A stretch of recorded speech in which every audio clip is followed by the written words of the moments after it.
ప్రభువైన యేసుక్రీస్తు నామంలో మీ అందరికీ శుభాభివందనములు. ఇప్పటివరకు దేవాతి దేవుడు మనందరినీ సజీవ లెక్కలో ఉంచి కాచి కాపాడిన దేవాతి దేవునికి, తర్వాత ఈ వీడియో చూస్తున్న వారందరికీ నా హృదయపూర్వకమైన వందనాలు. పరిశుద్ధమైన బైబిల్ గ్రంథం అని చెప్పే వాక్యాన్ని చదువుతున్నాను.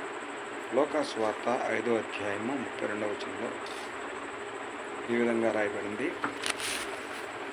చూడండి, లోకాసు వార్త 5వ అధ్యాయము 32వ వచనం. మారు మనసు పొందుటకై నేను పాపులను పిలవచ్చుతను కానీ నీతిమంతులను పిలువరాలేదని వారితో చెప్పాను. ప్రియ దేవుని బిడ్డలారా, యేసు ప్రభు వారు పాపులను పిలువవచ్చాను, నీతిమంతులను పిలువరాలేదని చెప్పారు. అసలు పాపులంటే ఎవరు, నీతిమంతులంటే ఎవరు?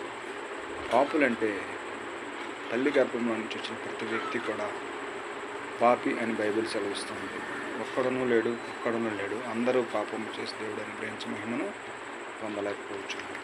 అయితే నీతిమంతుడు ఎవరయ్యా అంటే యేసు క్రీస్తు ప్రభు అని విశ్వసించు ప్రతివాడు నిత్యజీవము గలవాడు, వాడు నీతిమంతుడుగా తీర్చబడుచున్నాడు అని సెలవిస్తుంది. యేసు నా పాపాల నిమిత్తం సెలవులో చనిపోయాడు, నా పాపాల నిమిత్తం తిరిగి లేచాడు, నా పాపాల నిమిత్తం రక్తం చిందించాడు అని విశ్వసించడమే నిత్యజీవం.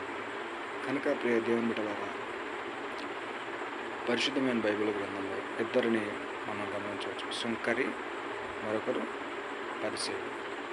పరిసేయుడు అయితే నేను వారానికి 2 రోజులు ఉపవాసం ఉంటున్నాను, దాన ధర్మాలు చేస్తున్నాను అని ఎంతో ప్రగల్భాలు వెలికాడు. కానీ సుంకరి ఆకాశం వైపు కన్నెత్తి, అయ్యా నేను ఆకాశం వైపు కళ్ళెత్తడానికి కూడా యోగ్యుని కాను, నీ మందిరంలో ప్రవేశించడానికి కూడా నేను యోగ్యుడిని కానని రొమ్ము కొట్టుకొని ప్రార్థన చేశాడు. అంటే ఎవరు నీతిమంతుడిగా తీర్చబడ్డారే అంటే సుంకరే నీతిమంతుడిగా తీర్చబడ్డాడు.